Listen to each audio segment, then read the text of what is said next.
everybody, and welcome back to the Game Nexus. Dwayne and Stewart here. We're coming at you with another episode of Momentous Knockdown. Today, we're going to follow up on our last episode of the Blacksmiths. Looks like Stu's got some updated info, and we've got two more members of the team. So these are the final two members, the Master and the Apprentice. And this completes the roster. Yes, right. But the first six-man box set. But we still have to wait another year to get them. It's, yeah. There's no date. There's no date. I do not believe so. Okay, they were at a very, very limited supply at Gen Con, but that is now over. Yeah, and if you haven't watched the first video, make sure you definitely we'll have that obviously you know, at the end, or search through our channel. But these figures are epic. Like I have never been a Guild Ball guy since the game came out, and some of the designs on these new figures are just getting me all jacked. And this is the team that I really want to paint. I don't know if I can wait that long. I might have to get another team in the meantime. But so fill us out on who we've got now. Who's coming up? Yeah, so we've seen the renders and some of the like we've actually seen the model from people at Gen Con for Ferrite and Iron. Right. So Ferrite is the last and final captain that will, or the master rather, who will be in the box set. And if you recall, the masters, any one of them can be chosen to be the team captain for a game. So even though they're starting with 6 players, they're going to have such a tremendous level of strategic depth. 6 players, you have 3 potentially unique teams because each master plays so much differently than the other ones. And there's the synergy is just great. Let's just dive right into Ferrite stat card. Pretty typical human, 1-inch melee zone, move 5/7, attack 5, kick 4/8, which is great. Defense 3+, and armor of 2. Yeah, I can't remember, we talked about it in the last video, but arm across the board on the blacksmiths are pretty very high. Very high, yeah. Very high, and the potential to stack even higher. They're all wearing plate armor for Pete's sake, right? Yeah. Well, they're blacksmiths. They're blacksmiths. Of course, they're going to have any team. Awesome this would be the armor. team. Yeah. And she generates and can take 3 influence, which makes her a very high influence player. Yeah, and her line is fairly small. Like, it wraps pretty quick, right? Yeah, so in sort of normal fashion, she's got 4 columns. They're all pretty awesome. Each one of them has a momentous option. Yeah. Where she's really becoming awesome is her character plays.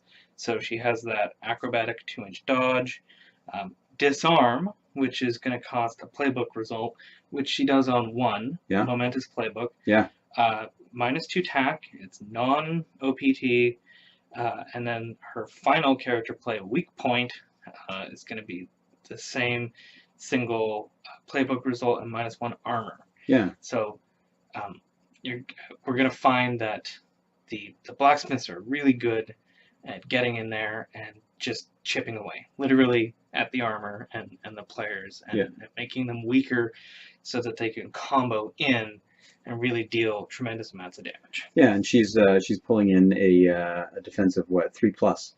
So a 3+ with 2 arm, that's definitely nothing to sneeze about. Yeah. No, because most models that we've seen in other teams with a 2 armor are, 2+ to hit. Yeah. Because they're weighed down. Yeah.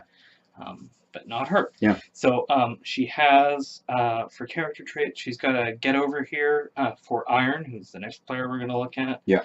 So 10-inch range, he can make a dodge, his base move, which is 4. She gives him that extra towards her, and hobble, which is when damaged by this model, enemy models suffer -2/-2 move for the remainder of the turn. Right. Which is great. Then her legendary play, Tongue in Cheek, is a 6-inch pulse. So she gets +2/+2 move. Yeah. If she's the captain, she grants +2/+2 move and hobble to everybody within that 6-inch bubble. Wow. Yeah. So that's a very good pulse effect. Very good pulse effect. So basically means if you're within that 6-inch, your team just gets a nice juice up in mobility. Yeah, it's fantastic. Good. Okay. So our next boy is... so the next guy is Iron. Iron. He was that really big, bulky model that we weren't really sure what he was going to be. Oh, the dark outline. Yes. Yeah, exactly. So Iron, he's got that 4/6 move, attack 6, Yeah. kick 2/6, 2 defense, 2 armor, generates 1 influence, and can take 4. His playbook line is really odd in the sense that it's just got one option all the way to the end, except for the first 2. Yeah, so his playbook is 7 long, so he's not going to be wrapping unless he's being charged. Yeah, but a lack of options once you move past unless you do wrap. But he's, dealing tremendous amounts of damage. Like, his 4th option is Momentous 4 damage, and at 7, he's getting 7 momentous damage. Okay, yeah. Oh, yeah, that's right. Yeah, so that's pretty crazy. Yeah, but, and like we've seen, Sledge can do a similar damage output at the end of his playbook. Yeah. But he has that pile driver ability to add 3 net hits onto his result, which allows him to access that much easier. Right.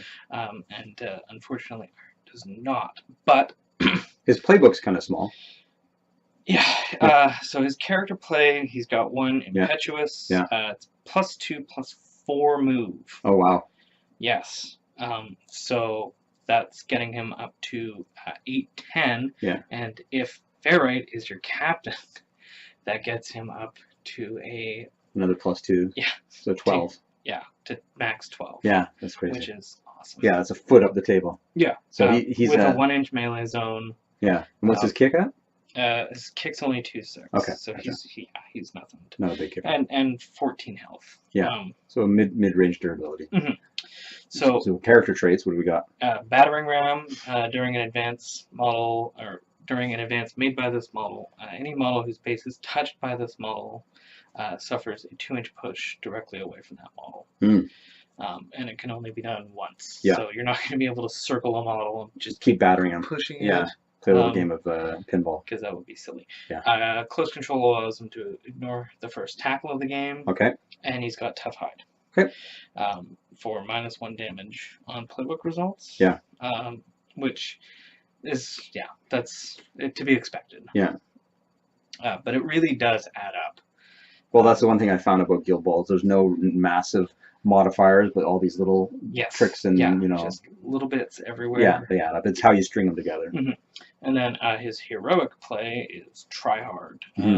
So if this model is within 2 inches of the enemy goalpost and in possession of the ball, this model may make a shot during its activation without spending momentum, and this shot gains a -1. So 2 dice, he's hitting on a 5 within 2 inches. But for free. How tough is this guy again? What have we got? So he's got 14. 14. Yeah. So not the most strongest guy on the table, but no, and that -2 or that 2 defense is probably going to hurt him. Yeah. Because he's going to get hit a lot, but he's got the tough hide. But it's like and Brick. 2 armor still, right? Yeah. It's like Brick, except Brick has way more health. Yeah, interesting. So I mean, this basically caps out a pretty cool looking team across the board. Yeah. Like I said, you just got to check out the rest of the team on our previous video. We're going to bring more updates to Momentous Knockdown as we get them. And if you have any thoughts on the Blacksmiths and whether or not you're going to wait for them, like I am, definitely throw them down in the comments. Make sure you subscribe to us as always, and check us out at www.enterthegamenexus.com for battle reports and plays. Yep. Okay, guys, thanks for tuning in, and we'll talk to you soon.